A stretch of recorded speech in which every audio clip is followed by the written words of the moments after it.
नमस्कार बेटा।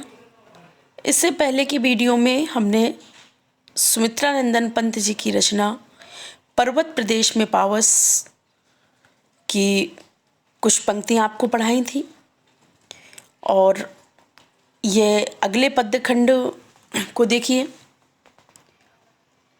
यहाँ पर इससे प्रथम वाली वीडियो में हमने बताया था कि उसमें पंत जी ने पर्वत के सौंदर्य का वर्णन किया हुआ है, क्योंकि पर्वत प्रदेश में वर्षा ऋतु का आगमन हो चुका है। और आज जो पंक्तियाँ लेकर के उपस्थित हुई हूँ, यहाँ पर पंत जी ने झरनों के सौंदर्य का वर्णन किया हुआ है कि पर्वत में जो बरसात का पानी, बारिश का पानी गिर रहा है, वह झरनों के माध्यम से नीचे बह करके तालाब के रूप में एकत्रित हो रहा है। यहाँ पर झरने की एक एक बूंद के सौंदर्य का वर्णन करते हुए पंत जी ने कहा हुआ है कि गिरि का गौरव गाकर झरझर, मद में नस नस उत्तेजित कर, मोती की लड़ियों से सुंदर झरते हैं झाग भरे निर्झर। गिरि माने पर्वत, गौरव माने यश, पर्वत के यश का गान गाकर झरझर।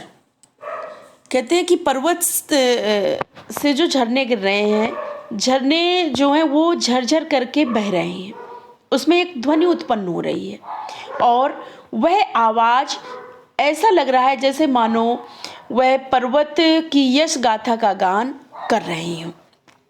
मद में नस नस उत्तेजित कर, कहते हैं जो झरने से गिरने वाली एक एक बूंद है वह अत्यंत उत्साहित है, एक एक बूंद में उत्साह है भरा हुआ है, प्रसन्नचित है, उत्साहित है। और पर्वत से गिरने वाली हर एक बूंद के बाद दूसरी बूंद जो गिर रही है वह मोती की लड़ियों की भांति सुंदर प्रतीत हो रही है। यहाँ पर लड़ियों से सुंदर में उपमा अलंकार है, क्योंकि वे पानी की बूंद को, झरने से गिरने वाली जल की बूंद को मोती की लड़ियों की भांति सुंदर बताया गया है। तो यहाँ पर आपका उपमा अलंकार है। कहते हैं इस प्रकार से जो झरने हैं वह निर्झर माने झरने हैं, वह पर्वत से बह रहे हैं, गिर रहे हैं और वह नीचे झाग उत्पन्न कर रहे हैं और बड़े ही सुंदर लग रहे हैं। यहाँ पर पंत जी ने झरने से गिरने वाली एक एक बूंद को मोती की लड़ियों की भांति सुंदर बताया हुआ है और इस प्रकार से झरने के सौंदर्य का वर्णन किया हुआ है। कह रहे हैं पंत जी कि जो झरने बह रहे हैं उनसे जो आवाज़ उत्पन्न हो रही है, मानो ऐसा लग रहा है जैसे वह पर्वत की यश गाथा का गान कर रहे हों। आगे की पंक्तियाँ देखिए। गिरिवर के उर से उठ उठ कर उच्च आकांक्षाओं से तरवर है, झांक रहे नीरों नभ पर, अनिमेष अटल कुछ चिंता पर। गिरिवर के उर से उठ उठ कर, वर माने श्रेष्ठ और गिरि माने पर्वत। श्रेष्ठ पर्वत के हृदय से, उर माने हृदय से, उठ करके, कहते हैं पर्वत में जो छोटे छोटे पौधे हैं, वृक्ष हैं, यहाँ पर उनके बारे में वर्णन करते हुए पंत जी कह रहे हैं कि वह पर्वत, श्रेष्ठ पर्वत के हृदय से उठ करके उच्च आकांक्षाओं से तरवर, जो वृक्ष हैं, जो पौधे हैं, वह गिरिवर अर्थात श्रेष्ठ पर्वत के हृदय से उठ रहे हैं और किस आकांक्षा से, किस इच्छा से परिपूर्ण है, वो भरे हुए हैं। उच्च आकांक्षा, उच्च आकांक्षा यानी ऊंचा उठने की आकांक्षा से परिपूर्ण है झांक रहे हैं नीरों नभ पर। वो कहाँ पर झांक रहे हैं? झांकना देखने का ही पर्यायवाची है। झांक रहे हैं, कहाँ देख रहे हैं? वो नीरों नभ पर। नीरों माने शांत आकाश की ओर निहार रहे हैं, देख रहे हैं, मगर कैसे? अनिमेष, अनिमेष का तात्पर्य है बिना पलक झपकाए। ये भी देखने का पर्यायवाची है, लेकिन क्या? बिना पलक झपकाए। अटल और कुछ चिंतित हैं। वह वृक्ष, वह पौधे क्यों चिंतित हैं? कि कहीं कोई अंधड़, कहीं कोई तूफान ना आ जाए और हमारे मार्ग में बाधा उत्पन्न कर दे। इस चिंता से वह आकाश की ओर, शांत मौन आकाश की ओर देख रहे हैं।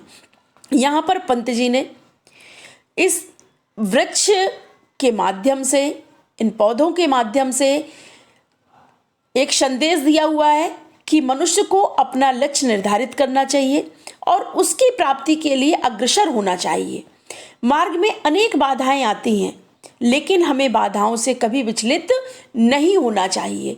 जिस प्रकार से यहाँ पर उन्होंने बताया कि एक छोटा पौधा जो वृक्ष है वह पर्वत पर उगा हुआ है, जो कि जरा से तूफान में नष्ट हो सकता है, लेकिन फिर भी वह विचलित नहीं होता है और ऊंचा उठने की आकांक्षा से भरे हुए वह आसमान की ओर देख रहा है। तो मनुष्य को भी हमेशा आगे प्रगति के पथ पर अग्रसर होना चाहिए। विघ्न बाधाएं आती हैं, कभी उनसे घबराना नहीं चाहिए। इस पौधे के माध्यम से उन्होंने हमें आगे अग्रसर होने के लिए, अपने लक्ष्य की प्राप्ति के लिए अग्रसर होने का संदेश दिया हुआ है। देखिए, नस नस में यहाँ पर पुनरुक्ति प्रकाश अलंकार है, उठ उठ में पुनरुक्ति प्रकाश अलंकार है, अनिमेष अटल यहाँ पर आप देख सकते हैं कि आपको अनुप्रास अलंकार है, गिरी का गौरव गाकर अनुप्रास अलंकार है, झरझर में पुनरुक्ति प्रकाश अलंकार है, मोती की लड़ियों से सुंदर यहाँ पर झरने की बूंद को मोती की लड़ियों की भांति सुंदर बताया गया है। तो यहाँ पर आपका उपमा अलंकार है, झरते हैं झाग भरे निर्झर अनुप्रास अलंकार है। सरल साहित्यिक भाषा का प्रयोग किया गया है, पंत जी ने यहाँ पर किया हुआ है और अलंकार से परिपूर्ण रचना है और बड़ा ही मनोरम दृश्य यहाँ पर उपस्थित किया गया है। पंत जी ने अपनी कविता के माध्यम से यहाँ पर हमारे छात्रों को, युवा वर्ग को, समाज को एक संदेश दिया है कि हमें अपने लक्ष्य की प्राप्ति के लिए हमेशा अग्रसर रहना चाहिए। विघ्न बाधाएं आती हैं, हमें उनसे कभी घबराना नहीं चाहिए। आज के वीडियो में इतना ही। इसके आगे की जो भी शेष पंक्तियाँ हैं उनको अगले वीडियो में लेकर के उपस्थित होंगे आपके सामने। प्लीज़ लाइक एंड सब्सक्राइब करें मेरे चैनल को। धन्यवाद।